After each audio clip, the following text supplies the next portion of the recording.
Injustice, the series. This became one hell of a hit for NetherRealm Studios. And to think that it all got inspired in part by Mortal Kombat versus DC. Of course, you didn't want them having heroes committing fatalities, but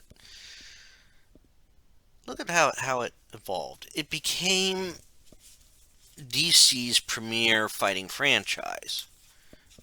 And to be honest, Marvel's long had a deal with Capcom,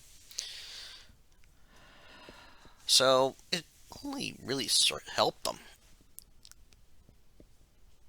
It's only 2 games right now. And the whole thing started literally with Joker giving Superman one very bad day. Now, Superman for a long time has known he's had to control his powers.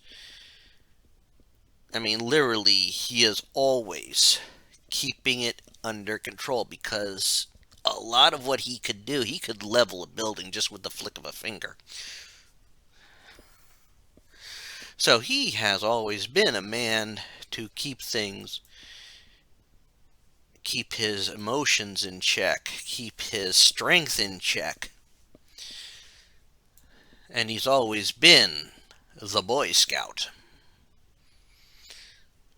While Batman probably lives more to the be prepared motto, he is also very pragmatic and a realist. Superman is an idealist.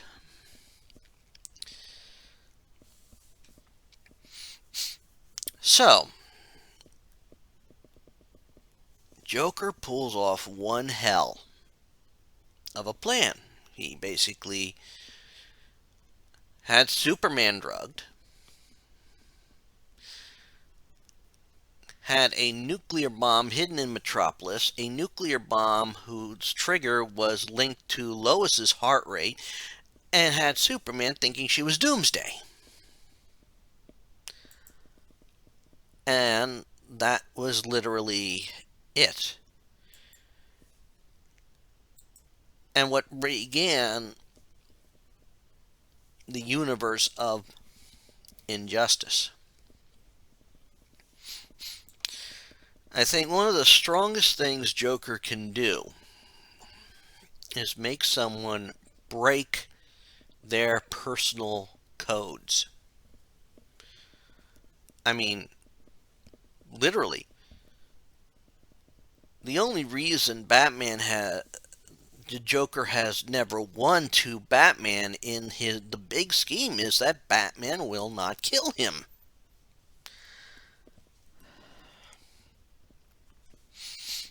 I'm sure there's probably some stories like that, but what happens when one of the most powerful heroes loses it? And that's what you had in the Injustice universe. He lost it. He turned on his allies. He became the ultimate, he became the big baddie. Convincing the heroes that it was the proper course to no longer, capture and imprison, but get rid of them. Which in turn created the One Earth regime.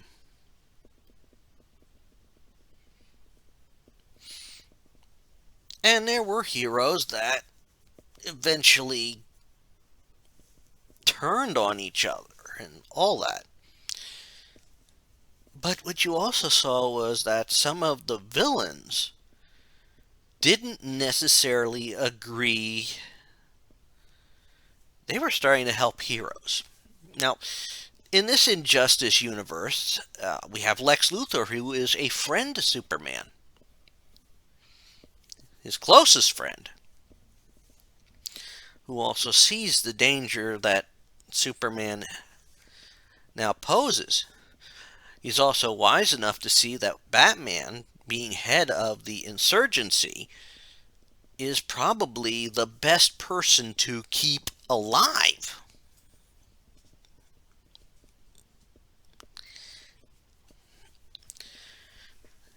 We also find out that even Batman has his people who are working on the inside. However, what ended up being for the first one is we have heroes here. Well, Batman, as a contingency, set up a weapon that would fire kryptonite to weaken Superman. He had one set up just in this very scenario. The problem is, the heroes that can unlock it have either gone Superman's side or are no longer with them.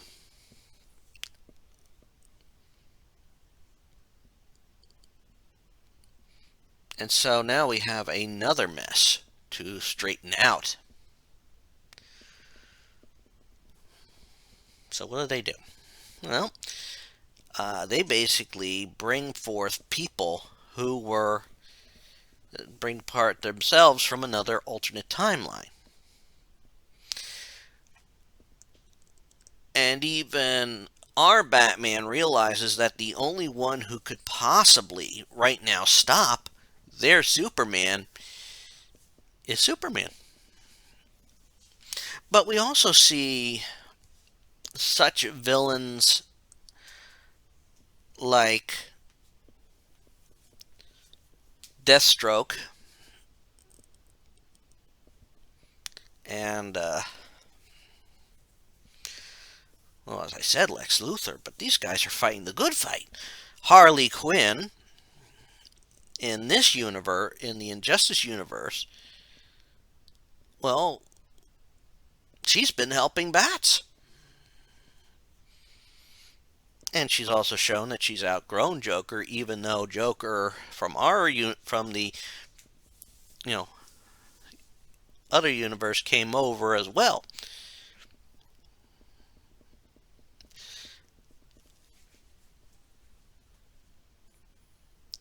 And what ends up happening is that the heroes from this other universe help set things straight.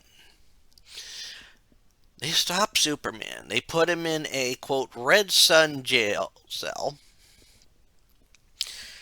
They capture, of course, the rogue heroes. Some do their time. Some basically are, noted to be, well, we gave up. We realized, albeit too late, that we need to switch. And part of that was because the Superman in the Injustice universe had decided it's time to take his goals on a multi-dimensional level, which Flash realized was too far, and even Green Lantern reluctantly eventually, agreed. And so this leaves the world rebuilding. Batman / Bruce Wayne doing what he can to help rebuild the world. Also finding that he needs to expand his circle of trust.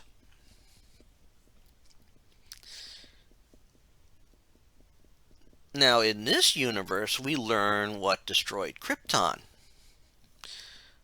And that was Brainiac, as he appears in number 2.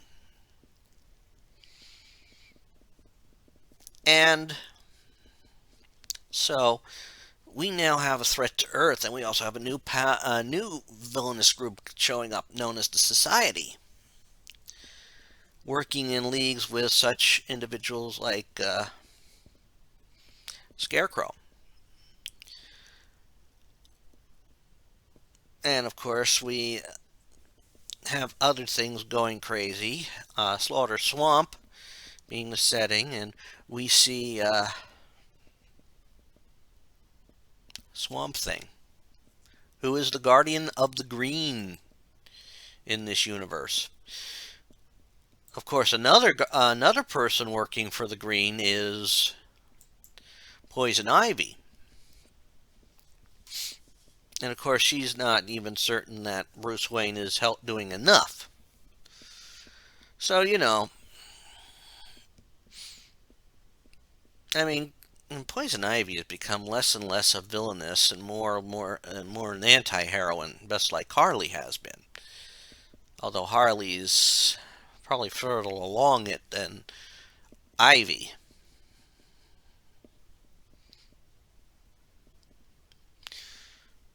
But it plays out. And it really does play out in a good sense, because you have all these factions and they want to protect the Earth. So they're all going to show up. Or cause some problems.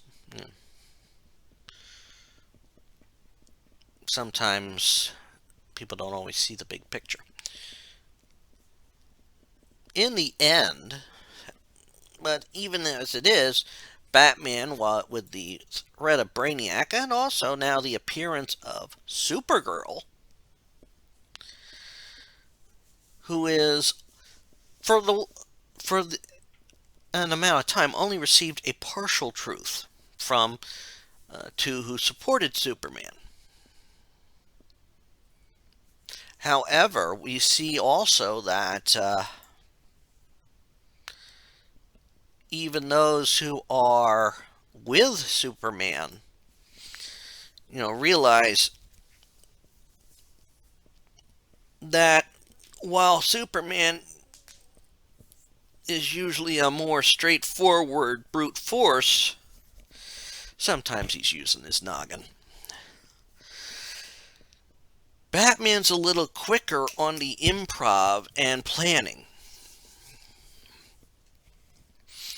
So in the course of events where they discover they have to, do straightening up and protect this planet, it is discovered that they are aware of how things will play.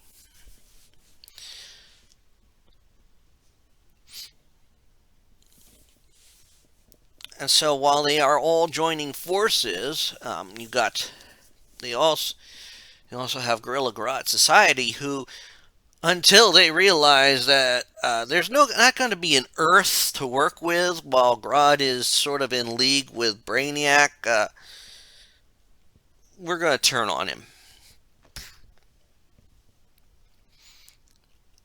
Even though he could just blow them up with a push of a button, apparently.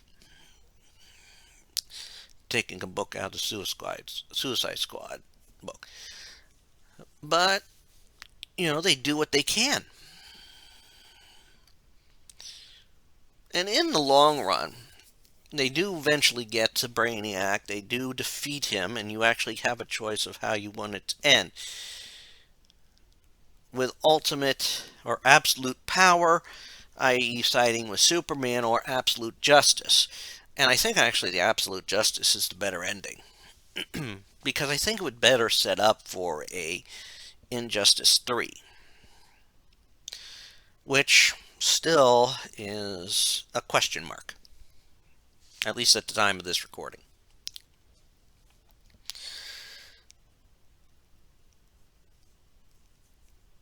Now, how did this look? The first game was literally an Elseworlds type thing, and crossing dimensions, which they are quite aware of the alternate dimensions that exist out there. The second one's purely just within that, although there are some hints that there may be dimensional crossover.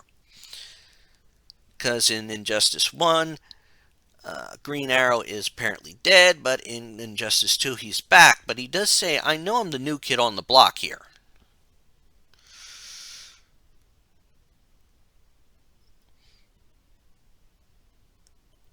And another beauty of this series is sort of all the alternate backstories you have for these characters in this universe. I mean, Lex is a friend of Superman's. I'd like to know what all Harley's gone through. I still don't fully understand how Damian went from was Robin, became Nightwing, is back to Robin again. You know, that kind of thing. Was he taking on Nightwing's persona because as penance? Because in the comics, it is revealed that he is the one who he he inadvertently caused Nightwing's death.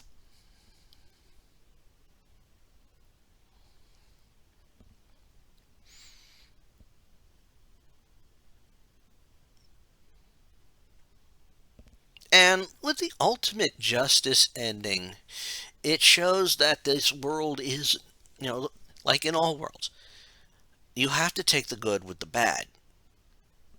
You need both. If you don't have the bad, you don't know if the good is good or bad.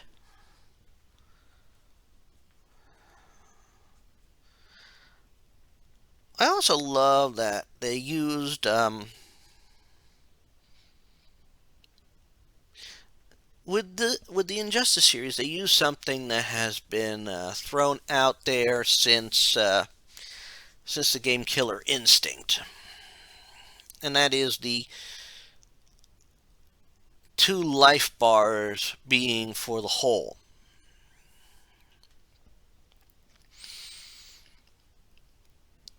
And if you don't fully understand what I mean, Mortal Kombat has the matches basically beating the crap out of each other, and then once one person's downed, they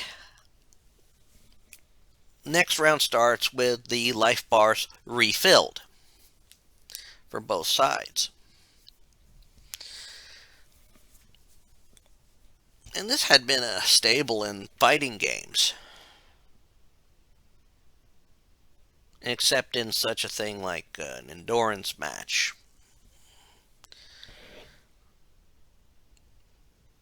But with Injustice, they use you have two total life bars. And a quote round quote ends once one life bar is depleted. Now your opponent's doesn't refill.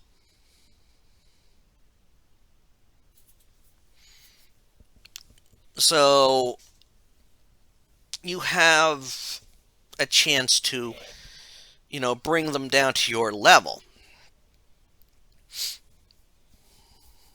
But of course, in a match like that, of course, you don't have an instant recovery for the next round. So it's sort of, in some ways, it's a little bit more realistic in a fight.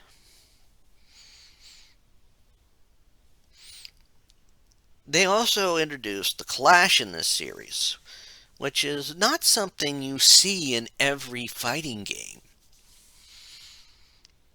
where each character can initiate a clash once when their life bar is running out, or when they're on their second life bar.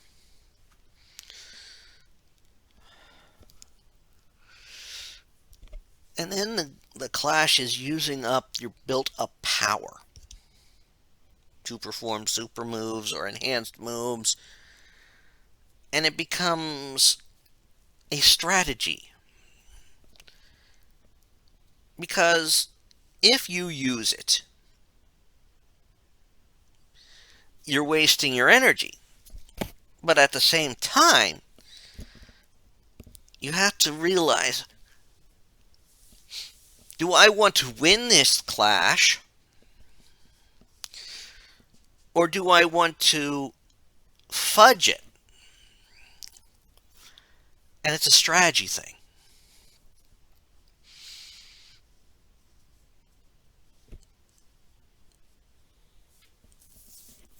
And I love some of the banter that happens in the clashes.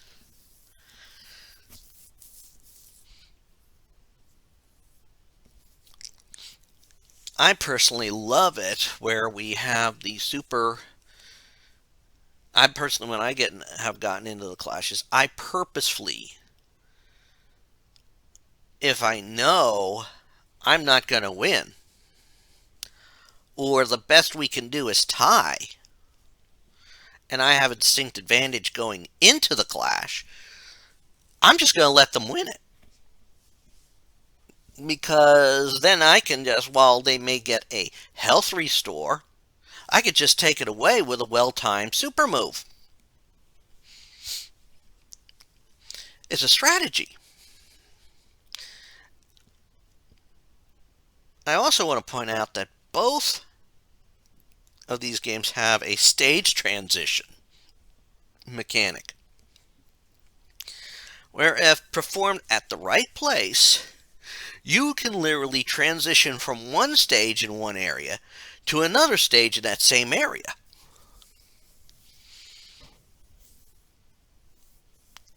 It's kind of a neat thing to do, and I like it.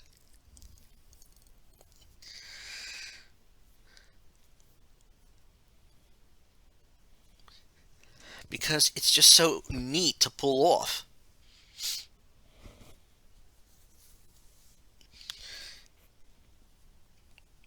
And they did a good job with the DLC characters, adding them in there.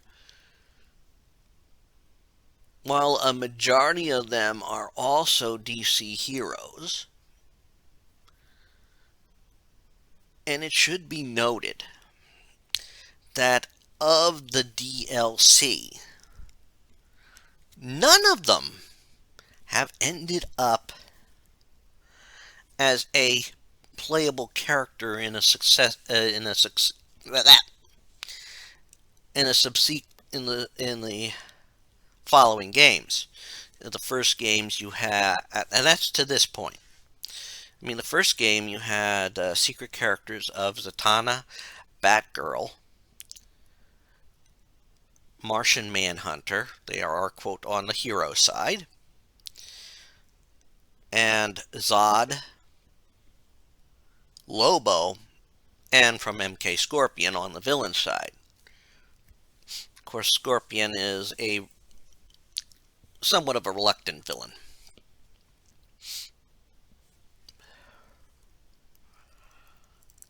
And so it's neat to have them in there for the first one. The second one has a lot more, including one you can get only either with the pre-order of Injustice 2 or the legendary edition of it, that being Darkseid, was only seen in a transition scene in the first game. And then you have 9 others included, and of the DC universe being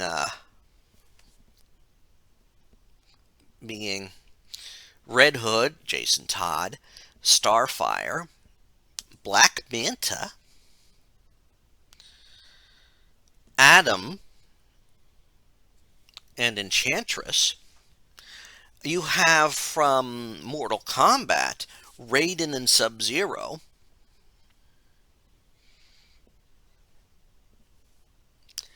and 2 other guest hero type characters, one being Hellboy, which is kind of neat because he's pretty perfect for a game like this, and the Teenage Mutant Ninja Turtles. So, in essence, you got like 4 more there, so you got like 12 characters for the price of 9.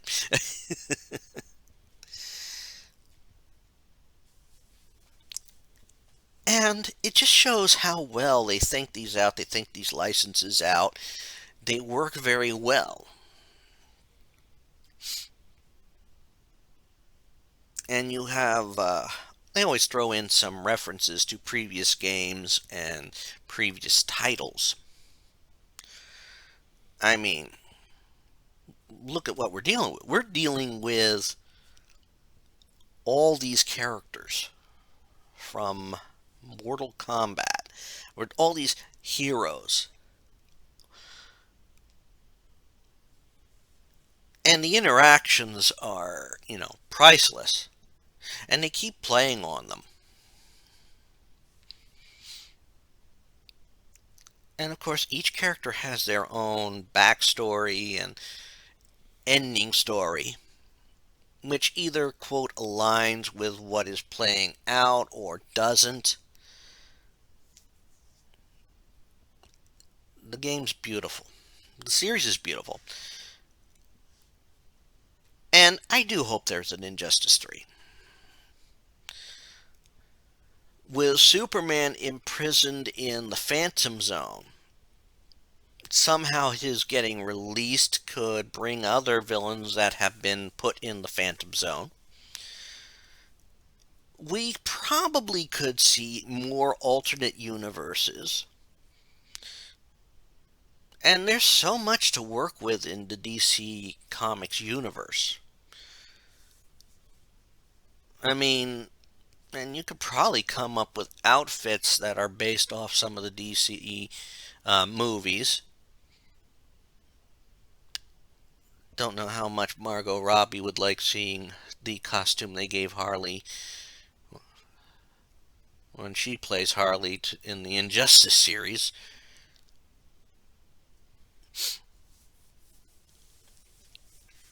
But I mean, they've got the three Jokers that they could maybe mess with. We could see Darkseid becoming a real menace in the Injustice universe.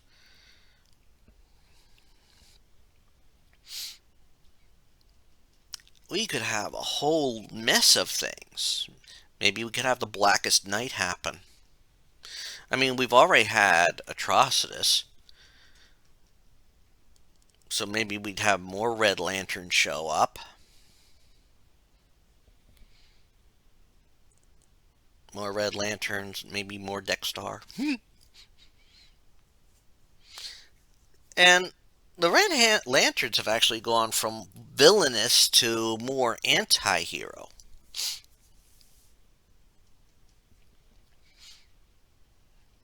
Of course, that's an opinion of mine. But they could add in so many others. And who knows? Maybe we could see Raven come back. Maybe she is wised up and broken free of her demonic influence from her father. Maybe Martian Manhunter can be a regular playable character. Would be neat.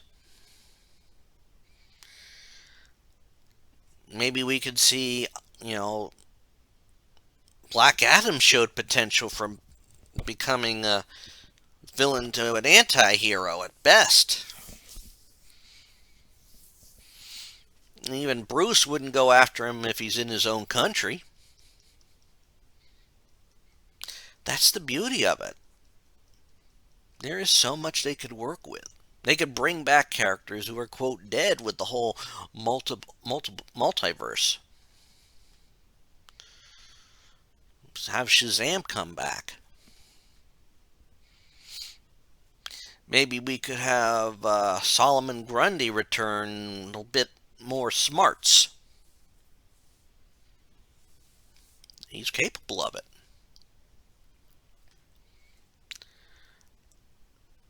So there is a lot of potential for an Injustice 3, and yes, it's actually been somewhat teased.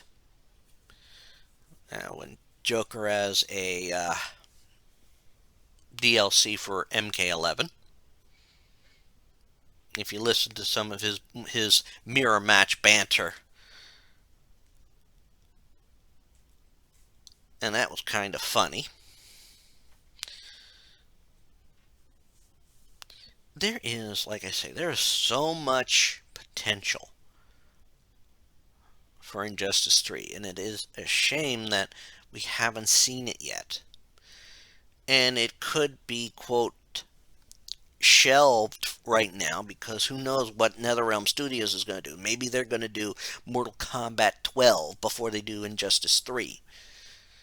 They've been sort of doing it in that order. I mean, it was MK9, then Injustice, then MK10, then Injustice 2, then MK11. And maybe they're going to mix it up and make it MK12 and just throw us all off. Or maybe they're working on something different. I don't know. It's going to be interesting to see what happens. This, I think, has more stories to be told. And I'd like to see where they go with them. And that is actually where I'm going to call this an end to the Injustice series of games. Like I said, there is not necessarily a sign that this is over. So I'm basically saying this is to date. If and when Injustice 3 comes out, I will get it and I will play it on the channel. I will play through the story mode first and foremost.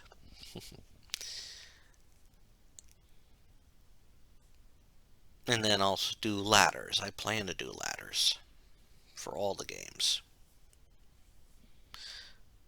But the story mode is what's important for these. And again, that's where I'm going to call it here. I do hope you've enjoyed hearing me talk about these games. They are beautiful games. Good music, good story. And until next time, take care. This is Rich Kale here on YouTube, Rich Genetics elsewhere. Thank you for listening. Please subscribe. Please give this video a like. And until next time, have fun. Bye.